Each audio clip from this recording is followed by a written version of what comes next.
Get promoted inside the Communist Party, you had to have a degree.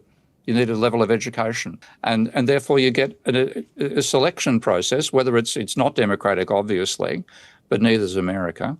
Okay, what you've got is not a democracy, you have a circus, and you've elected a clown, so congratulations. Okay. With are they stealing IP or whatever, doesn't matter. They build. I really want to go, but I talk so much shit about China that I am quite literally worried about. Done. So in terms of authoritarian countries and consequences for authoritarian behavior, China has actually done better than America. 近日，冲击理论主持人汤姆·比利尤与著名经济学家史蒂夫·基恩展开了一场颇具争议的对谈。作为曾对2008年经济危机提出预警的经济学家，史蒂夫·基恩这次把目光投向了西方经济困境与中国崛起。过去几十年，西方不断将制造业外包，把发展重心转向金融和服务业，而中国却反其道而行，持续扩大制造业规模，完善产业链。如今，当西方又开始重新强调制造业回归，一个颇为耐人寻味的问题也随之出现：当年究竟是谁走错了方向？那么，这位曾经预测2008年经济危机的经济学家又是如何看待中国未来发展的？接下来，就让我们来看看这场访谈。On that front, you had COVID caused between shutting down the manufacturing the world over, the supply chains, you artificially limited supply, and then you printed money like crazy and gave it to people in a way that made them want to spend it. So now you have fewer goods being chased by more money, and you get roughly over the last 6 years about 30% inflation. Those prices have never come back down for a host of very complex reasons. It's easy to raise the price. It's very hard to bring that price back down. Yeah. So now we've got real wages did not keep up. And so the worker, in my read of the situation, has been disempowered by many things, but the most important being globalization. Yeah, China, I agree with that. China taking advantage of that and going, oh, you guys want to be paper guys? Sure. To financialize your economy, that's fine. We understand what made America powerful after World War II was you guys had turned yourself into the manufacturing powerhouse somewhere around World War I-ish. And so by the time World War II ends, you guys are unscathed from the war. Everybody owes you money. You've got a ton of gold, and you are the manufacturing powerhouse of the world. Facts. Say less, fam. We're now going to replicate basically exactly that. And we're going to become that in the modern era. So if that's accurate, one, I would love to get a sense of how does the U.S., like, what are the actual steps the U.S. needs to do to right the ship? And then when we look at China, what lessons do we take, especially recontextualized around Marx, socialism? Are they capitalists? Are they socialists? Are they communists? Right? What that whole thing looks like. Yeah, I mean, I completely agree on what globalization has done, because the argument in favor of globalization was services of the future, manufacturing is old hat and passé. We'll let cheap labor do the manufacturing in a third world country. We'll do the design in the West, and we'll focus on services, which is the growth industry. That's a complete farce. The economies that focused upon services, the only services that really expanded were banks lending money to people to speculate on prices. There was, it wasn't a huge increase in massage services or car cleaning or stuff like that, if you want to say what services are. It was literally the growth in the financial sector. And that boomed and busted, that came to an end in 2007 in many ways. But manufacturing is where true value is added.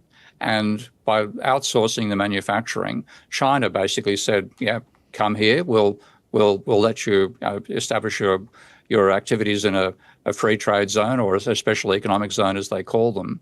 And they were doing it deliberately to get Western technology as fast as possible. And they set it up in such a way that they also created a capitalist class inside China as a result of that foreign investment. So China said, we're going to industrialize. It was an engineer-driven society, and it still is. Their focus is on the manufacturing sector and making things rather than the service sector. And they've been incredibly successful. And if you look at the rate of per capita growth in China since 1980, roughly, it's been about 8% per annum. Now, that means that every less than 10 years, income standards double. in China. Okay. Whereas when you look in the West, the rate of economic growth in America, the rate of per capita growth is of the order of 2%, which means it takes 35 years to double living standards. Okay. Now, you keep that up for long enough. One country's doubling every 8 years. You're doubling every 35. Guess which wins, and very rapidly. And that's what China has done. And it's also why China seems to have come, out of nowhere, people think, because when you have an exponential growth process like that, a divergence in growth rates doesn't look like much initially, and then it just explodes. And that's what we've seen for China in the last 6 years. So one, manufacturing back in China, doing things that actually add real tangible value. I think it also gives them leverage geopolitically, because now everything has a choke point in China. So that puts them in a much more powerful position. Also, they've been able to create, basically, they send so many things into foreign countries. There's like a glut of that thing. So that country's own industry gets hollowed out because China can do it cheaper. And so now people just stop manufacturing cars, for instance. One more thing I'll put on the table. China right now is beginning to clamp down. I think it was July 24th. They clamped down on trading paper gold. And now people can only do physical gold, which I think is another brilliant move. I look at China and I say, this is a worthy adversary. They are completely brilliant. As you said, this is an engineering culture that's done an extraordinary job of turning themselves into the manufacturing hub in the world. I'm not going to waste time with, are they stealing IP or whatever? Doesn't matter. They build, and they've done an extraordinary job of building.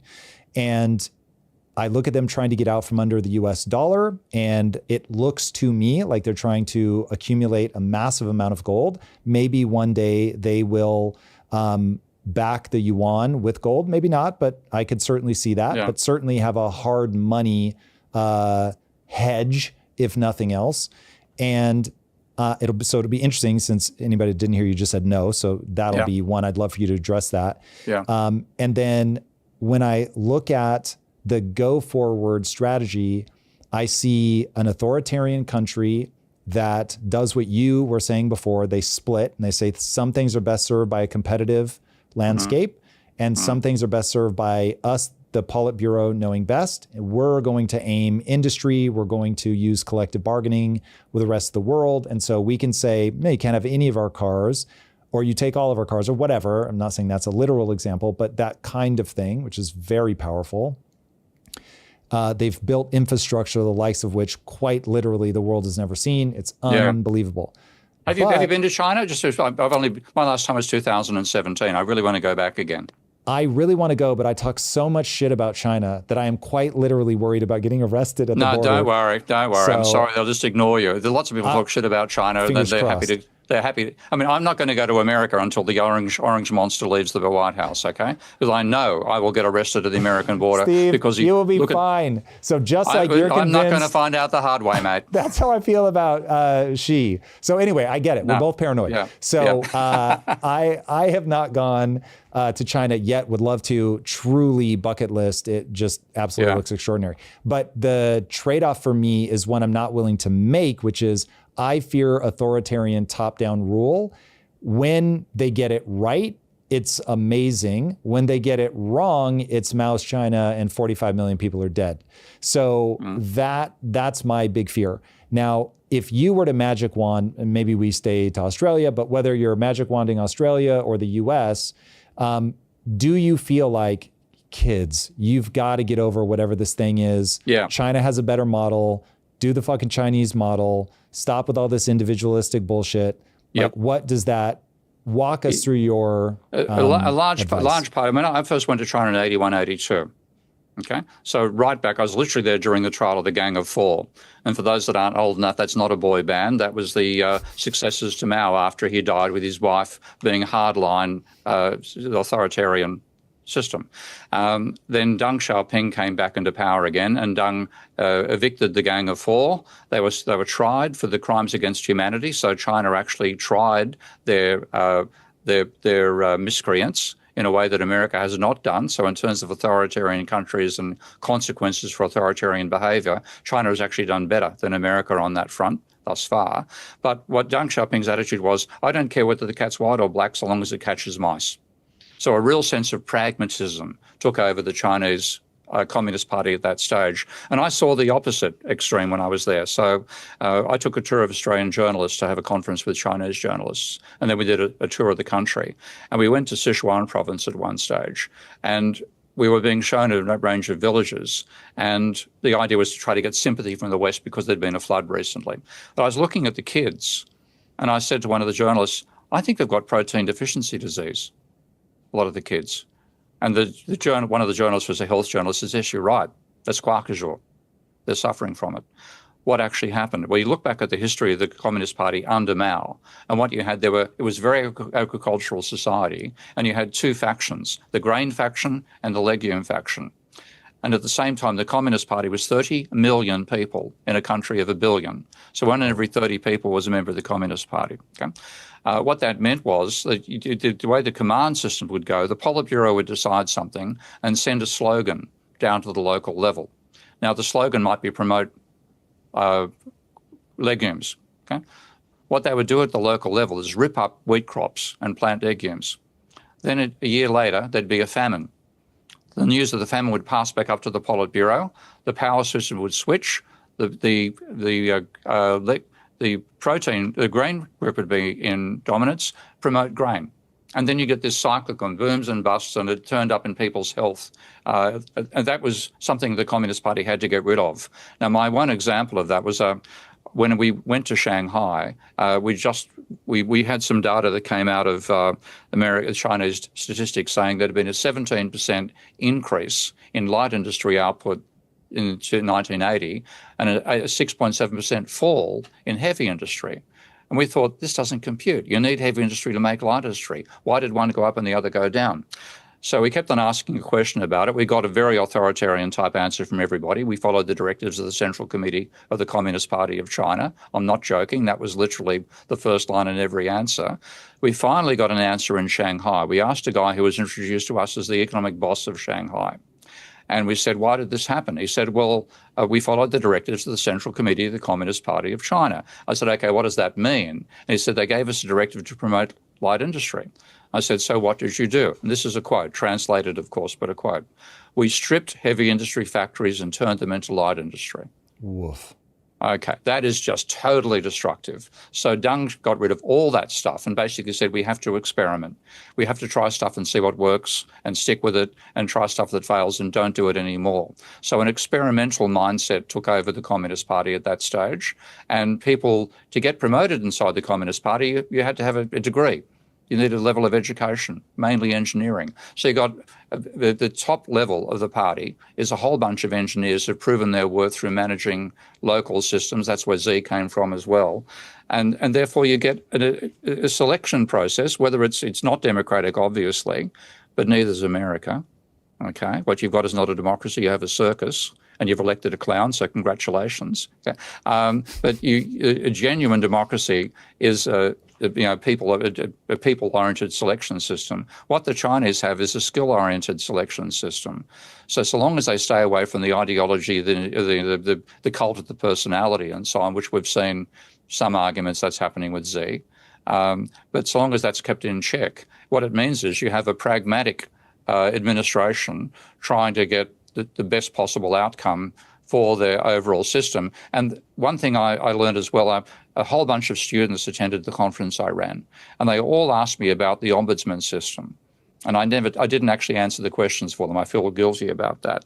But they wanted to know what was the ombudsman system. That was the thing I'm most fascinated about by the West. Now, what the ombudsman system came out of Sweden, and that was a public official who is required to discipline public officials. Okay? If you don't meet the objectives, you get penalised for failing to meet the objectives you signed up for as an administrator. The Chinese have implemented a system like that. It's goes across the entire country. So there are performance criteria for people who get a position. If they don't meet it, they don't get promoted. So what you've got is, in that sense, a quality assurance system, and innovation focused as well in the bureaucracy in America and in China. And of course, what you get in America, you get the best politicians money can buy. Wanted to buy a 22. He wanted to buy a 650cc, and he couldn't afford a Honda, let alone a Hog.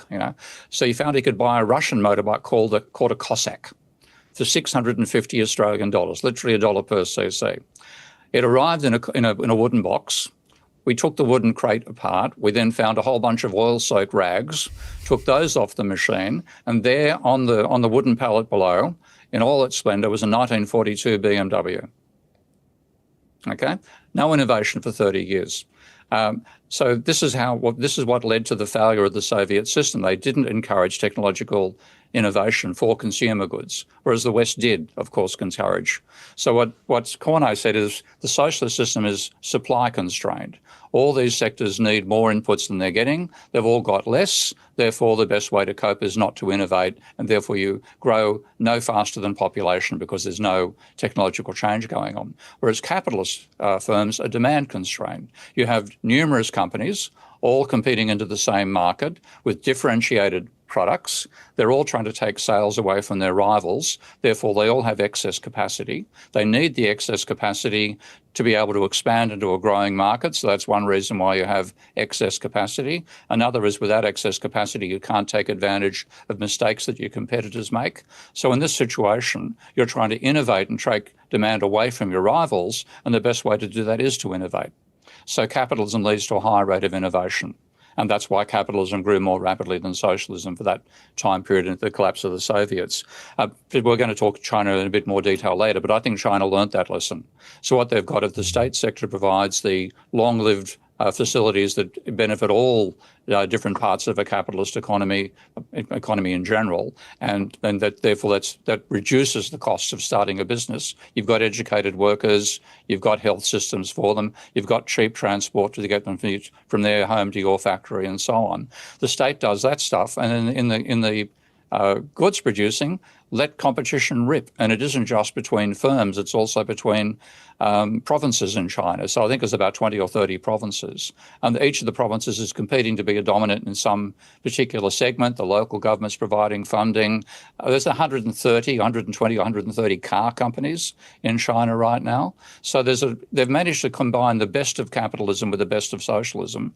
The state provides the long-lived stuff and makes sure that the costs of things like power are much lower than they are in the West, and the power is available. Where if you're a private company providing it, you'd only provide as much power as you made a profit out of. The Chinese just build power stations, period. Huge capacity that way. But at the same time, they're competing like crazy in the consumer goods.